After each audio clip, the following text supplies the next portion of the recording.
ibigay. Pag hiningi mo yung gusto niyang ibigay, binibigay niya. Merong mga gusto niyang ibigay, pero kailangan hingin mo. Meron naman, hindi mo pa hinihingi, binibigay na. Ephesians 2:10. For we are God's handiwork, created in Christ Jesus to do good works, which God prepared in advance for us to do.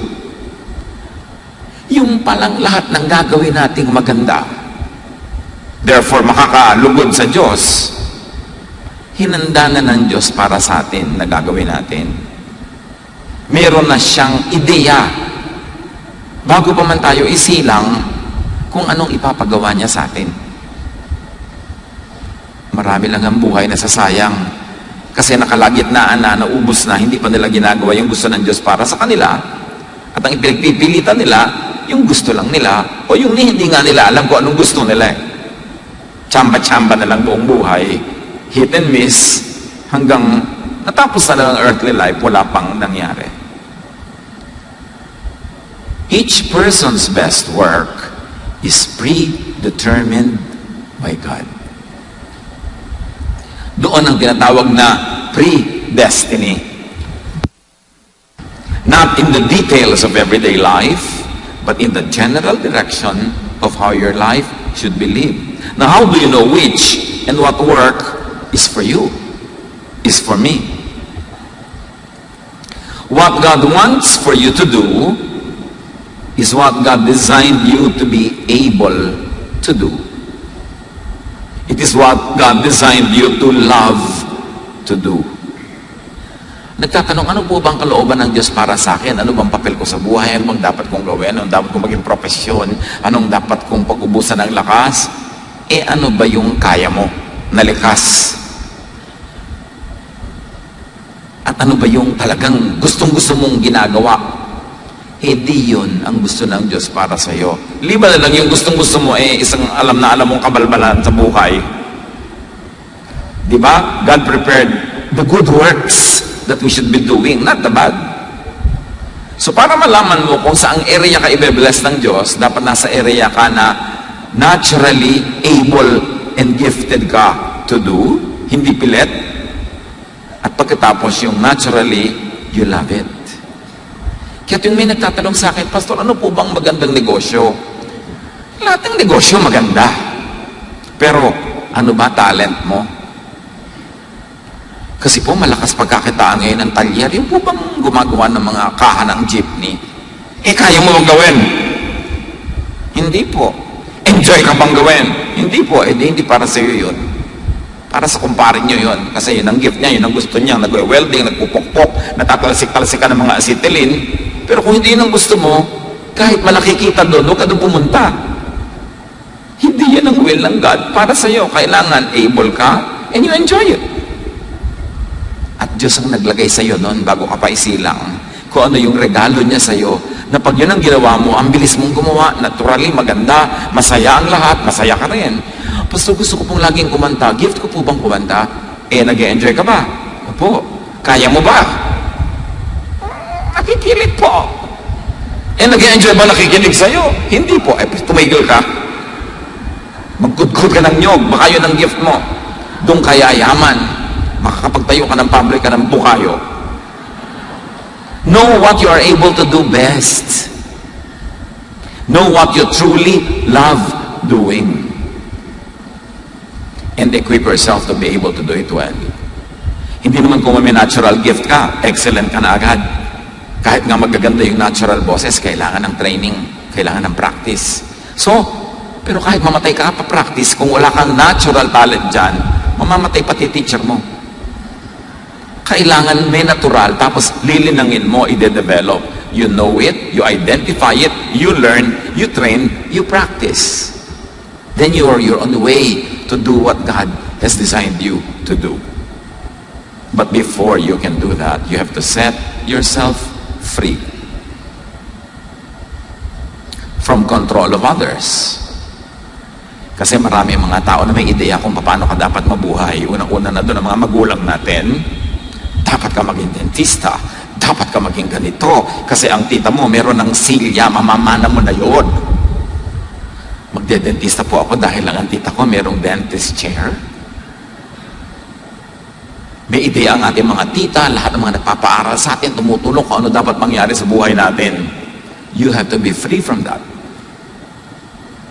You have to set yourself free from environmental limits, lalong-lalo ang financial limits. Kaya malaking kalaban ng isang buhay na makulay at masaya at mabunga yung karukhaan. Kasi kumisan hand-to-mouth existence, survival level, hindi mo na magawa yung talagang gift mo, yung gusto mo, yung enjoy mo. Kasi busy-busy ka lang to make both ends meet. Kaya dapat dumidiskarte para painla rin ang buhay. At huwag tayong magkakamali mga kapatid, iba ang hanap buhay sa buhay. Naghahanap buhay ka para ka lang mabuhay at maipamuhay mo yung tunay mong buhay. Mapalad yung mga, halimbawa, gusto nilang magsayaw, tapos yung pa ang kanilang bokasyon, tapos meron pa silang enough income from it. Aba, maganda yun, kasi yung love mo, yung pa yung hanap buhay mo, yung pa yung buhay mo magkasama. Pero madalas, lalo kung nasa arts yung buhay mo, at sa bansang tulad natin, kailangan may hanap buhay ka pang iba para ka mabuhay, pero huwag kang mamatay na hindi mo na nagawa yung art mo, kasi naghahanap buhay ka lang para mabuhay, at pag buhay ka na, papambuhay mo na yung totoo mong buhay. Kaya mapalad yung mga tao na ang kanilang gifting, halimbawa engineering, ang galing-galing nila doon, yun ang gusto nila, enjoy sila, tapos kumikita pa sila ng malaki, yung hanap buhay nila, buhay pa nila, thank God. But this economy and the economies of many countries reward certain professions more than others. Kaya kung yung profession mo, nagkataong hindi doon kumikita ng malaki, huwag mong i-give up para ka lang kumita. Kasi kahit kumita ka ng kumita, naghanap buhay ka lang, tapos namatay ka na, hindi ka nagkaroon ng totoong buhay. So, pinaglalaban mo yun. Nagagawa ka ng paraan, didiskarte ka, hahanap ka ng mga pagkakataon na kikita ka para mabuhay, pero may oras ka at panahon para gawin mo yung tunay na giftings mo. Kasi doon ka mag-excel. When you are on track, when you're on the way to what God wants you to do, that's when God will provide. Marami mga tao, meron silang bulag na pananalig sa God will provide, na kahit kailan na lang, kahit saan God will provide. It's not always happening. Meron lang provision for your survival, but not for your well-being, not for your fruitfulness, and not for your satisfaction. Because the provision of God is laid on the path that He has designed for you. Kung nung ikaw ay pinaglilihipan ng iyong ina, nililikha ka pa lang ng Diyos, binigyan ka ng ganito mga gifting, therefore dinetermine niya kung ano dapat ng papel mo sa buhay, sinulatan at dinrawingan ka ng landas na generally doon ka dadaan, doon siya nag-iwan ng mga blessing na habang naglalakad ka doon, isa-isa mong nakikita. That's when God provides, when you live according to God's will. And living according to God's will is not always about morality, it's not always about personal righteousness. It is living according to the design that God made of you and for you. So early on in life, itatanong mo agad, am I moving in the path that God wanted me to do? Kaya sa mga ibang eskwelahan, lalo sa high school, meron silang binibigay na aptitude test bago ka mag-college. Tinitingnan ko anong kurso ang pinakabagay sa talent mo. Binibigyan ka ng guidance para hanggat maaari, doon ka mag-aral kasi doon ka mag-excel. Yan ang gift mo eh. At hindi lang yan na-discover ng mga psychologists. Sinabi na yan ng Bible noon pa. Do what you were designed to do. Mga magulang, bilang magulang, ang ating number one tungkulin ay hindi diktahan ng mga anak natin kung anong buhay dapat magkaroon sila, kundi turuan at tulungan natin silang madiskubre kung ano ba ang calling, ano ang gifting sa kanila ng Diyos, at tulungan natin silang doon sa landas na yun tumahak. Romans 1:20, God's eternal power and character cannot be seen, but from the beginning of creation, God has shown what these are like by all He has made. So God reveals His character by His creation. Make it personal. God reveals His will for you by looking at you, how you were made, how you were created. Then you will know God's intentions for you.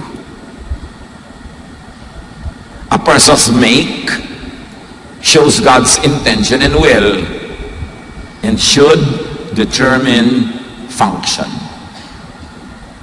Paano ka ba nilikha?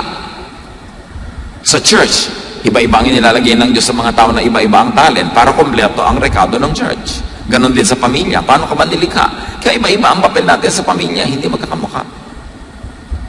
May ibang papel doon na malakas kumita, mayroong ibang papel na dahil sa kaugalian ng ating lipunan, hindi masyadong malakas pagkakitaan, pero kailangan ka rin ng pamilya mo to do that, para yung pamilya nyo buo, kumpleto. Sa mag-asawa, mayroong isa sa inyo probably na ang hanap buhay mas nakakapag-uwi ng pera, pero hindi ibig sabihin na yun ang mas mahalaga.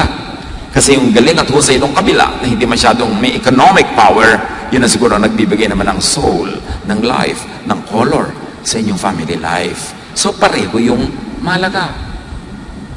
Job 38:33, do you know the laws that govern the heavens? Magandang tanong. Alam mo ba mga umiiral na batas ng sangkalangitan? Ng sansinukob? Kasi meron. Hindi tayo aksidente. We are creations of God. And the Creator has something in mind, what He likes to do with the creation, and therefore the God that determines that designs you according to that intention of the Maker. Hindi tayo dapat mag-isang basta-basta na lang sumusugod sa gusto nating gawin. Lagi natin isinasaalang-alang, ano ba ang gusto ng Diyos na mangyari sa akin? At paano ko malalaman yon? Titingnan ko ang aking likas na galing, ang husay, ang hilig ko. Kasi ba't inilagay yun ng Diyos doon? Definitely, yun ang gusto niyang papilin ko sa buhay. Psalm 104 verse 5, you build foundations of the earth, and it will never be shaken. It is only telling us that when the Lord builds, when the Lord designs, meron yung eternal purpose and eternal power that can never be changed. Jeremiah 13:23, can an Ethiopian change his skin, or a leopard its spots? Obvious answer is no. Diyos ang lumikha sa lahat. Kung ang Ethiopian ay black yung skin, huwag mong piliting ibabad yan sa hydrogen peroxide para pumuti. Nakakalapnos-lapnos tuloy sa pagpapaputi. Iba-iba ang kulay ng mga tao. Diyos ang may likha. Kaya nang gino-glorify ko minsan yung certain color. Halimbawa, sa world politics and world economy, kung ang mga makapangyarihan ng mga taong puti, ang standard ng beauty ay puti. Pero kung nagpapaandar ng buong mundo, halimbawa ay mga maiitim, yun ang standard ng beauty. Kaya kung ang puti-puti mo, inferior na inferior, kung nakakaya naman ako puti-puti ko, puti pa yung pinsa ko ang itim-itim.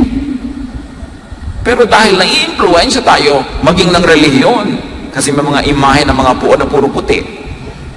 Tapos ang imahe ng demonyo, maitim. Ay, magkaka-inferior ka nga. Tapos yung kulot-kulot pa. Hindi kung kulot-kulot ka, gusto mong ipatuwid yung buhok mo ngayon. Kasi yun ang standard ko, ano dapat ang magandang buhok. Inuulol lang tayo ng advertising. Yung mga factory ng mga pampaganda ng pampamakeup, siyempre nagpo-produce sila ng pampaputi. Huwag mo malagay sila ng mga modelong puro papaputi para tularan mo dahil para bilhin mo ang product nila. Huwag kayong pauto sa advertising. Lahat tayo magaganda. At sino man ang hindi sasangayon dyan, makipagtalo kayo sa Diyos. Dahil siya lumikha sa atin eh. May purpose ka. Paano po ako, pastor? Isa po akong lalaking hindi katangkaran. Aba, lagi kang matatanggap sa Navy, lalo sa mga U-boat, yung mga submarine. Kasi hindi pwede doon na matatangkad na uuntog lagi. May hanap buhay na pang sayo. Di ba? Merong pang kanya. Iba-iba. Ang point lang ito isinisiksik mo ba ang sarili mo doon sa hindi ka naman ginawa ng Diyos para doon? Kaya ka nagmumukhang second class. Kaya ka nagmumukhang third class. Kasi wala ka sa tamang lugar. Live by the talents God gave you. Kung ano binigay sa'yo, huwag mong pang-inggitan yung talent ng iba kasi Diyos din ang nagbigay nun. Pakinabangan mo. Alam mo, ang galing niyang kumanta, ikaw hindi. Makinig ka ng makinig. O, di ba? Nakinabang ka sa ganda ng boses niya. Kailangan pakinabangan mo yung galing ng iba, huwag mong labanan para ka mag-enjoy. Romans 12:6, we have different gifts according to the grace given to each of us. Yung gift mo, carry mo yan. Yung gift ng iba, hindi mo yung carry. Huwag mong pilitin. Kahit yung academic giftedness, may mga tao talaga ang galing sa academics. Meron naman sa iba magaling. Pag in-observe nyo, karamihan sa mga magagaling sa academics, bobo sa love life. Yung ang tali-talinong babae ko, sino-sino nagugustuhan. Yung mga ganon, ganon talaga. Sa arithmetic siya magaling, sa physics, sa geometry, alam mo pati sa pag-ibig siya pati na pinakamagaling. Kanya-kanya ng galing sa buhay. Kaya hindi dapat kino-compare ang sarili. The Lord, yung sinasabing the Lord will give you your heart's desire, does not have to be a case-to-case specific transaction na, Lord, gusto ko to, ibigay niyo sa akin. Ang daming usapan naman nun, papagurin mo ang Diyos, kapapakinig sa'yo, and sa 6 billion other people on the planet. Pag sinabing the Lord will give you your heart's desire, it happens automatically when you live according to God's design, meaning God's will, when you follow natural law. Hindi na kailangan magpasya ang Diyos every day, every hour, every minute, every second kung anong ibibigay sa'yo. Pag nabubuhay ka ayon sa landas na ginawa niya para sa'yo, revealed by your natural inborn talent and inclination, automatic na lahat ng kailangan mo ibibigay niya. Hindi na kailangan ng araw-araw na transaction. That is what it means that you do what the Lord wants. Laging tanong ng tanong, ano po kaya ang Lord's will para sa akin? Abay, di tingnan mo ang talent mo, tingnan mo ang galing mo, di ang will niya para sa'yo. Hindi yan detailed na nakaka-oppress na nabarawat detail, pati isusuot mo anong kulay, hindi ganun. Yung general direction, sino po kaya ang Lord's will para sa akin? Aba, di yung gusto mo, at gusto ka rin. Kung ikaw lang may gusto, hindi ka naman niya gusto, takbo ng takbo pag nandiyan ka, hindi Lord's will yun. Kaya buhay ko sa mundong ito, distributes them to each one just as He determines. Yung mga gifting, kahit spiritual gifting, Diyos ang nagpapasya. Kaya sa church naman, may binibigay ang Diyos na gifted in preaching, merong in teaching, merong in administration, merong gifted in soul winning, merong gifted in counseling, merong gifted in giving and supporting others. Lahat yun, Diyos ang may bigay.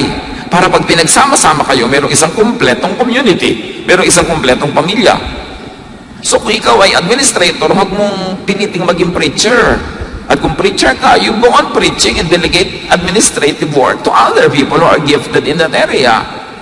Singer ka, concentrate on music ministries. Meron naman, mabuhusay sa ushering. Doon ka dapat pumunta. Iba-iba. Hindi magkakamuka. Pero lahat mahalaga. At magiging masaya ka lang kung nasa tama kang lugar. Huwag kang magsiksik sa choir dahil lang may crush ka doon. Kasi kung crush ka rin niya, kahit nando ka sa mga bundok-bundok at nando ka sa soul winning, pupuntahan ka nun. Doon ka dapat sa kung saan nilagay ng Diyos. Kung saan nakahubog, nakabagay, nakatugma ang buo mong pagkatao. God's will is a general direction, not every specific step you take. That is your personal choice. So do not problematize your natural self. Sa ating pagkatao, sa ating character, meron tayong pwedeng i-modify, ayusin para lalong maging effective tayo sa buhay, mas lalo tayong mas guminhawa, sumaya. Pero may mga bagay, lalo yung mga likas na likas, kailangan tanggapin mo, i-celebrate mo, ipamuhay mo. Kasi doon ka magiging best. Huwag makipagtalo sa Diyos. Huwag magreklamo sa Diyos. Diyos ko, bakit po ba naging Filipino citizen ako? Ang daming bansa, kailangan ng visa. Kung ginawa ka ng Diyos sa citizen ng Tonga, gusto mo? Nasaan yung Tonga? Ng Vanuatu? Gusto mo? Maging citizen ka ng mga bansa na kung lumulubog na ngayon sa tubig dahil konting-konti lang angat nila sa tubig. Meron mga bansa, iba-iba. Huwag kang magreklamo sa citizenship mo, napakapalad mo nga. Dahil napaka-blessed ng bayan natin. According to the latest studies, among the 30 countries studied, ang bansa na may pinakamataas ng pananalig sa Diyos, Pilipinas. Yung pala, salamat na. Kaya tayo nagsusurvive sa lahat ng nangyayari sa atin because of that unshaken faith and unshakable faith. At ang bansa na may pinaka-least incidence of atheism, Pilipinas na naman. Among 30 countries studied. So kung saan ka inilagay ng Diyos, pasalamat ka, bakit po ba dito sa pamilya nga pwede sinilang? Diba? Mas marami pang pamilya na mas magulo kung doon ka nalagay, pero buhay pa rin naman sila. Isaiah 45:9, woe to those who quarrel with their maker, those who are nothing but potsherds among the potsherds on the ground. Does the clay say to the potter, what are you making? Does your work say, the potter has no hands? Kung ikaw daw ay palayok na nililikha nung gumagawa ng palayok, nagreklamo ka ba sa kanya? Bakit ganyan ginagawa mo sa akin? Bakit ganyan ang korte ko? Ba't wala akong tangkay? Ganon. Puti ka lang, hayaan mo yung maker na gumawa sa'yo. Huwag ka magreklamo dyan. 1 Peter 4:10, each of you should use whatever gift you have received. So do not problematize other people's natural selves. Pastor, ba't kaya yung anak ko ganito? Ibang iba naman ang inaasahan ko. Bakit gano'n noon? Ko, bakit? Big ba ang anak mo? Hindi naman po. Kambing ba? Hindi po. Tao? Pala eh. Tao ka, tao yung anak mo. Iba-iba talaga ang tao. Hindi magkakamukha. Kung pilitin na yung anak mo magswak sa mga ini-imagine mo kung dapat kung ano yung anak mo. Kung magpakananay ka na lang. Kasi ikaw ang pinagbigyan ng ganyang anak, ibig sabihin, gift yan sa'yo ng Diyos. Gift po. Tingnan mong mabuti para ma-realize mo, pero huwag mong ipilit yung gusto mo. Tingnan mo ang kanyang karakter. Marami nga mga anak sila itinatakwil-takwil, kinakawawa ng bata, pagtanda ng magulang, yun ang nag-aalaga eh. Maraming ganun. So tingnan mo kung anong mabuti sa bawat isa, and do not change people according to your fantasy. Because if you're only using me to fit your fantasy, you're really not in love, so let me go. Parang Karen Carpenter, ano? Huwag ganon, kahit kayo may mga nobya, pinipilit na mag-sweet kayo sa fantasy niya. Yung nobyo niyo, gusto niya, ang buhok mo yung hanggang tuhod. So, ikaw magpahaba. Eto, wig, pakasalan mo yung wig. Bakit mo ko pinipilit mag-swak sa gusto mo? Kung ayaw mo sa akin, sorry na lang, we both lose. But I will not change to suit your fantasy. Dapat ganon. Yung ginagalang ka, ina-accept ka, hindi pinipilit kang ibahin. Why go with somebody who wants to change you to suit his or her fantasy? It's going to be stressful. At pag-ihiwalay nila kayo bukas, di ngayon na. Para makamove on ka na ngayon. Mas maaga. Allow, help others develop and live by their God-given talents and nature. Lalo magulang ka, kapatid ka, kaibigan ka, huwag mong kontrahin yung nature ng tao. Turuan mo siya how to develop it in the best possible way. Do not force others or yourself to change beyond your natural self. At ulitin ang Jeremiah 13:23, can an Ethiopian change his skin or a leopard its spots? The obvious answer is no. Lalong-lalo na sa technology available at the time when the verses were written. It really meant no. Impossible. So do not impose your ideas, your expectations, your requirements on other people's personal development. Kahit ka pa may authority over them, especially if you have authority over them, do not misuse your authority. Use it to nourish them, to help them, not to dictate on them. Kahit mga magulang. Ephesians 6:4, fathers, do not exasperate your children. Instead, bring them up in the training and instruction of the Lord. Not only of yourself, not only your instruction, not your version of truth, but the version of the Lord. So huwag niyong ubusin ang pasensya ng inyong mga anak to the point na kailangan nilang lumayas, kailangan nilang mawala sa inyong bahay para lang sila maging totoo sa kanilang mga sarili. Huwag niyong ubusin ang pasensya nila. Palakihin niyo sila, sanayin niyo according to the Lord's will. At na-define na natin ang isang ibig sabihin ng Lord's will na yan. Look at how the person was created. Yun ang Lord's will sa kanya. 1 Thessalonians 5:11, therefore encourage one another and build each other up. God does not have to stop every moment to personally give you what you want. Preset na yun. Pag nabubuhay ka in the center of God's will, according to how you were designed, God already gave you what you will want. Isaiah 65:24, before they call, I will answer. While they are still speaking, I will hear. Ibig sabihin ng Diyos, no need to tell me, alam ko na yan. Live according to my will, and you will receive the desires of your heart. But first, be true to your heart. Be true to the heart I gave you. God already set into natural, automatic motion how you would get what you want. Romans 9:20, who are you, a human being, to talk back to God? Shall what is formed say to the one who formed it, why did you make me like this? Yan, sino ka? Para magtanong sa Diyos kung paano kanya nilikha. Walang mangyayari sa iyo pag nakipag-contest ka sa iyong mga unchangeable truths. By being true to yourself, meaning being true to God's design, you would naturally want what God willed for you to want and to have. Pag totoo ka sa sarili, ang magugustuhan mo, yung gusto ng Diyos na gustuhin mo, at kung ang ginusto mo ay yung gusto ng Diyos na gustuhin mo, matagalan niyang ibinigay yon nun pa. Naghihintay lang ng release date. Time, release ang mga blessing na yan. Pero kailangan, yung gusto mo, yung gusto ng Diyos.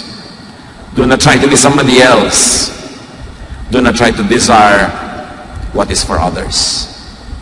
That's why I always remember fondly a poem we learned in high school, one of the many, Sonnet 29 by William Shakespeare.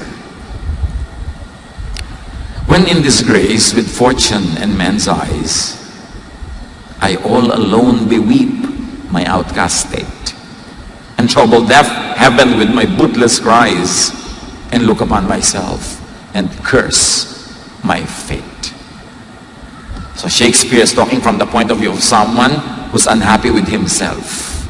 Mag-isa lang daw niyang itinatangis ang kanyang abang kalagayan at nabibigyan niya ang langit sa kanyang mga iyak at daing na di naman dinidinig. Sabi niya, tinitingnan ko sa sarili ko at wala akong magawa kundi sumpain ang mapait kong kapalaran. So this is a person mourning his or her own life. To go on with the sonnet, wishing me like to one more rich in hope, featured like him with friends possessed, desiring this man's art and that man's scope, with what I most enjoy, contented least. So tumitingin siya sa mga tao sa paligid niya, sabi gano'n, sana siya na lang ako na lang katulad niya. Para ako maganda, masaya, sabi gano'n. Tulad niya, maraming kaibigan, ako hindi masyado. Hinahangad ko yung galing niya sa ganitong art, hinahangad ko yung galing niya sa ganong mga ginagawa niya. Tapos ako naman, ang konti-konti lang na-enjoy ko sa buhay. Hindi ako makontento. Nagreklamo niya sa kanyang buhay. Pinagnanasaan ang buhay ng iba, pinagnanasaan ang para sa iba. Kaya sabi nga niya sa Ten Commandments, you shall not covet thy neighbor's goods, thy neighbor's wife, thy neighbor's everything. In other words, dahil doon, inggit siya sa iba. Isa sa mga malakas sumira ng kalusugan ng inggit. Sumisira ng disposisyon, sumisira ng ligaya, yung inggit na yan. At naiinggit ka pag ang tinitingnan mo yung binigay sa iba at the expense of ignoring or in the rap. Pati achievement, ang pinagmumulan, inggitan. Kaya nagtatataas ang grade yung estudyante yan, gusto niyang taasan yung grade ng kanyang katabi. Kaya marami daw schools ngayon, hindi na uso yung grading. Kasi you go to school not to compete with one another, but to learn. Pero habang may mga first, second, third honor, may competition ang mga nanay. Kaya pinagdudukdukan yung mga anak, mag-aral ka, nakakaya sa kaibigan ko, siya aakyat sa entablado, ako hindi. Di ba? Yung mga ambisyosang mga nanay, kumisan na nagtutulak sa mga anak at sobrang maging competitive. Dapat kung ano yung galing mo, doon ka. Mami, ang galing-galing ko po sa recess. O, ito pambawan, anak. Siguro yan ang gift mo. Di ba? Dahil kasi pagdukdukan mo yung anak ko para maging magaling sa trigonometry. Ang galing-galing sa geometry, papagawin mo lang pala ng parol. Sine ka pa, cosine, tangent, cotangent, parulak pala ang kakauwian ang gagawin niya. Bagamat kung gift mo yun, di maganda. Pero kung pinilit ka, ano nangyari sa buhay mo? Sa pagpapatuloy ng Sonnet 29, sa wakas sa tauhan siya. Ganyan lang ng mga sonnet si Shakespeare eh. May resolution sa dulo. So yet in these thoughts myself almost despising, happily I think on thee, and then my state. Sabi niya, dito sa aking pagdadalamhati, bigla akong sumasaya pag naiisip kita at ang aking kalagayan. And like to the lark at break of day arising from sullen earth, sings hymns at heaven's gate. At nagmumukha ako isang ibong umaawit o sa ibabaw ng tore ng simbahan sa umagang-umaga. Biglang ang saya-saya ko, for thy sweet love remembered such wealth brings, that then I scorn to change my state with kings. Pag naaalala ko ang pag-ibig mo, ang mga text mo na, kumain ka na ba? Magkaroon, hindi ko ipagpapalit ang buhay ko kahit kaninong mayaman o makapangyarihan. Sasaya ka pag naisip mo ko ano yung meron ka na tunay mong ikinaliligaya. Knowing, appreciating what one has, gives wealth and happiness. At I'm sure kayong lahat na memorize nyo rin ang Sonnet 29 noon. O absent kayo nang ituro yun. Ay, ganun pala yung Sonnet 29. Kaya maganda yung mga nag-aaral tayo ng poetry. Kasi kumbaga bundok-bundok ng mga ideya na sisiksik sa konting salita ng magagaling na mga makata. So the first order of business is to know who you are per God's design. Then you will know who you should be. 1 Corinthians 15:10, but by the grace of God, I am what I am. And His grace to me was not without effect. May talab ang grasya sa akin ng Diyos. Ako ay ako, at ang grasya ng Diyos ay sapat para panindigan ko yan at para maging makabuluhan ang buhay ko, being I am who I am. Psalm 139:13, for you, not others, not me, you created my inmost being. You knit me together in my mother's womb.